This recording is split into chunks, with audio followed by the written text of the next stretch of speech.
as you were concluding the last discussion, I felt the inspiration for the question. And it's really the question of shifting my expectation. Because I've been listening to you for years and hearing you, and every time I hear something that is spun a little bit differently, I gain some clarity, and I feel like I release some resistance, and I feel better, and I feel movement in the right direction towards what I want. And that is shifting expectation. Okay. We want to hear you fully, but expectation is a wonderful blend between desire and belief. Because what you desire is sometimes not what you believe. But what you expect really does include what you believe.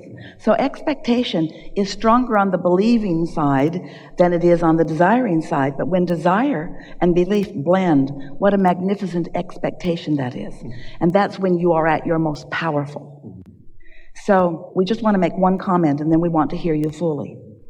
We would not encourage anyone to try to alter the belief part of expectation. If you desire something and it doesn't happen because you're not lined up with it, or because you don't understand something, there are many people who try to hold their desires back because when they focus upon a desire that they don't believe, it's uncomfortable. And the tug of war just makes them weary.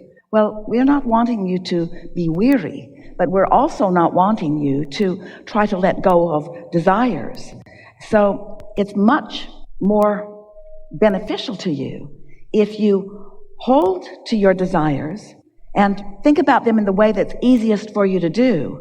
And in doing so, your beliefs about them will morph into alignment. Your desire is a very strong energy because your desire is accompanied with your vortex and with source energy. But your beliefs are strong because of your habit of thought here in this physical experience. So the word expectation, we're so happy that you bring it to this forum, is really talking about the convergence or the marriage or the meeting of non-physical and physical, desire and belief. What I know from my broader perspective and what I've picked up along my physical trail. Now, what you've picked up along your physical trail, you've sifted and sorted, and you have enhanced your desire. You've honed it. You've sharpened it. You've put pieces of your desire into this vortex, and it has matured and gestated into this magnificent potential for manifestation and reality for a vibrational existence right now. So you have to find a way to think about your desires and feel good while you're thinking about them. Stepping back and being more general sometimes, not getting more specific than you are able. We talked about yesterday, talking about why you want it, not how or where or when or who. When you talk about a desire and you talk about how it's going to come about and you don't know, you introduce contradictory energy. When you talk about your desire and you talk about when it's going to come or where it's going to come from or who's going to bring it, and you don't know the answers to those questions, you introduce resistance into the equation, and your expectation then is threatened. But when you talk about what you want and why you want it, you shore up your expectation. You cause yourself to believe more and more and more until finally someone might be challenging your desire and you're not even bothered by their challenge because you know they don't know. They haven't been in the mix with you. They don't know what's in your vortex. They haven't been walking with you. They haven't felt you mold your energy step by step. They haven't been with you when the universe revealed to you and you allowed yourself to realize this proof of your alignment and this proof and this proof and this proof. They don't know what you know, that all things are possible for me. And so after a while, you just get so good at this that others' opinions are irrelevant to you. You're respectful of them and considerate of them because you know that they're living in a world where they're wanting to create their own reality too. But after a little while, you realize nobody has to step aside for you to create your reality. And you don't have to step aside for anyone else to create your reality. This time-space reality is perfectly balanced, you see. So you don't have to struggle or fight or squabble over crumbs about anything. So I almost feel like on a couple subjects in my life right now that it's like I know cognitively how to ride a bike, and I've studied how to ride a bike for years. And when I get on a bike, I can make it a few feet and then I fall. You know, I try to get on and ride it further, and so I end up studying more on how to ride the bike. Now we're going to play with you just a little bit. Did you really study how to ride it a long time before you got on it? No. I didn't think so. But the reason you said that is because you all do study a lot of other things before you try them. Did you read a lot of books before you had sex? Yes.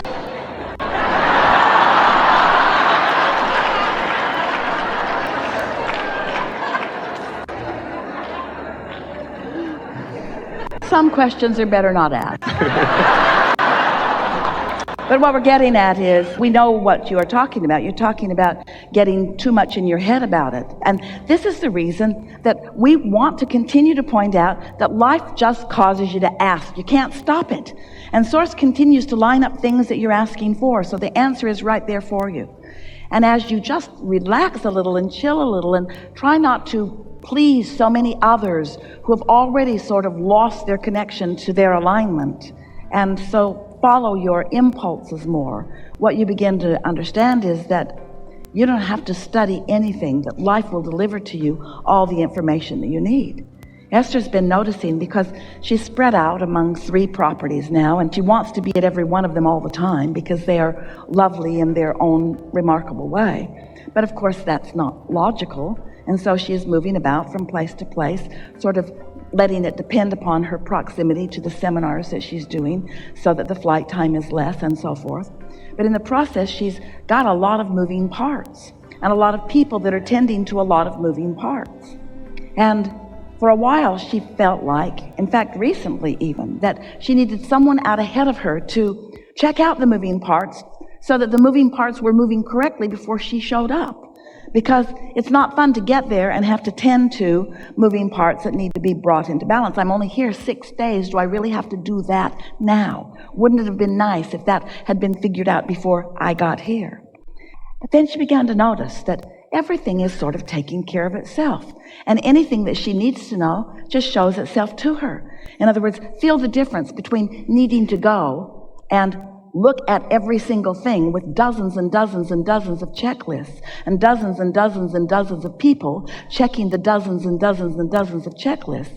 Think how lovely it is to have an inner being who knows all of your intentions about anything, who will give you a very clear indicator if there's something that you might want to give your attention to, so that you don't have to overwork yourself. You don't have to read all the books. You just have to be tuned in, tapped in, turned on, and whatever is important to you will be realized by you under those conditions. So we love you so much, humans have made your life so much more complicated than they need to be, because you have guidance, you have infinite intelligence, aware of you and where you're going and where you're wanting to go and where you stand in relationship to everything you want. And what is the path of least resistance? Path of least resistance meaning what easiest way for you given the resistant beliefs that you hold. How good is that? How much more do you need? A navigational system from divine intelligence that understands you and loves you and wants for you all the things that you want. Don't you think it's time to just chill out? Be easier, effortless, trust more, imagine anything that feels good to you, and then realize and witness the beneficial life that you have carved out for yourself. It's what you intended when you decided to come. And it's what our agreement was that we would remind you about.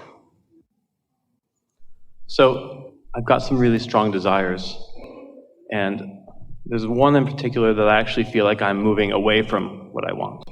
Well, that's what we're talking about. It's because you're efforting too much. It's because you're aware of where you stand in relationship to it too much. Imagine if you were in your vehicle. Jerry used to say this about Esther, so it really is a true thing.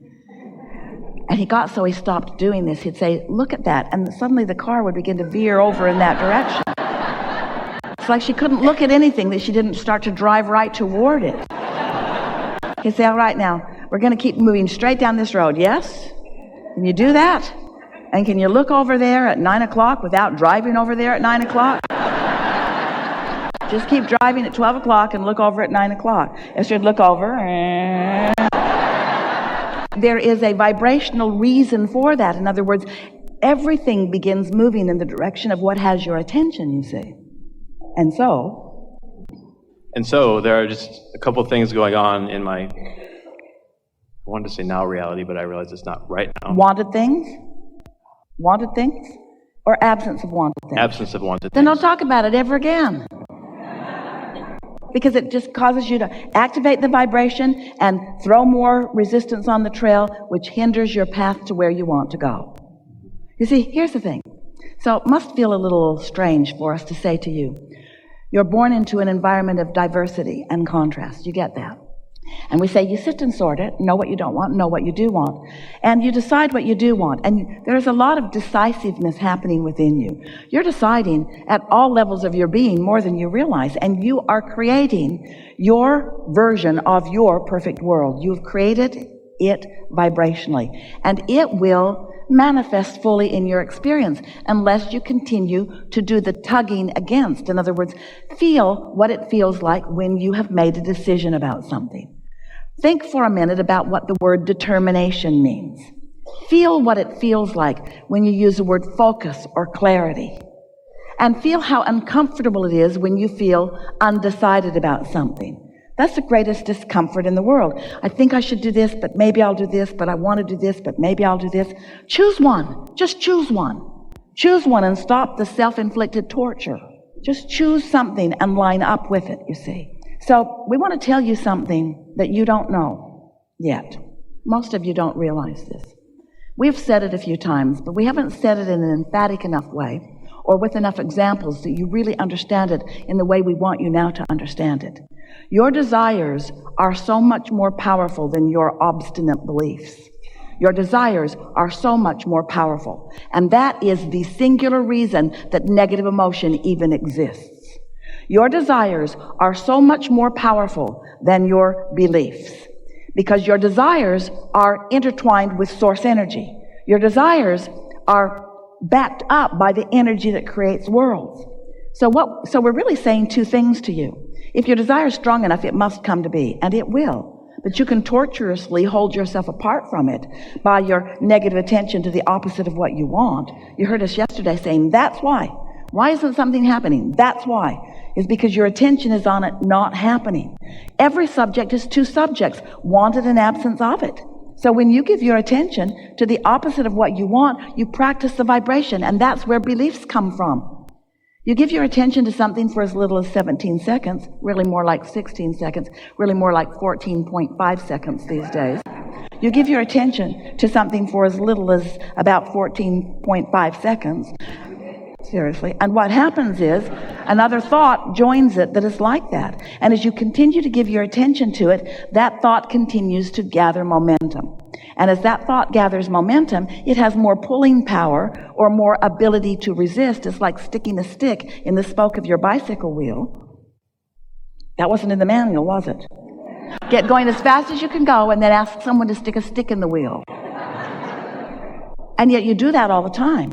You get moving along with your desires, and then you introduce something happens, you smell something, or you hear something, or you're reminded of something, and then you get off on some tangent which activates within you something that contradicts your desire. So let's go back to what we were saying that we really want you to hear. Your desire is infinitely more powerful because it is the longevity of who you really are tied into it, and because source energy is involved. So the two things that we're saying to you, the important things that we want you to always remember, or remember for a minute and we'll tell you again, is that desire is very, very powerful. That's first. And that you must have practiced quite a few contradictory beliefs to even slow yourself down a little bit. And that's something that you are usually complaining about quite a bit. Why did my parents not know what you know before I got here so that I didn't have to go through all of the ingesting of their worry and the learning of their beliefs that would later hinder me? And we say, because that's part of the contrast. In other words, feeling negative emotion. Hear this. Feeling negative emotion. Feeling negative emotion is the most wonderful way for you to figure out that you don't want to feel negative emotion.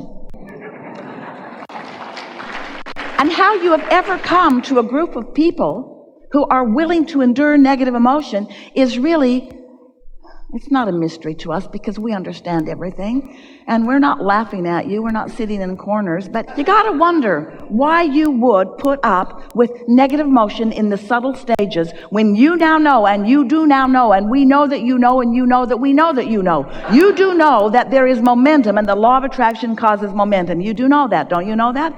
You know that. So when you tiptoe into some subject that doesn't feel good when you talk about it, and you keep going, it's going to get worse and worse and worse and worse and worse. Now, we will acknowledge that sometimes you don't know right away. You just sort of blundered into it. But after a while, you figured it out.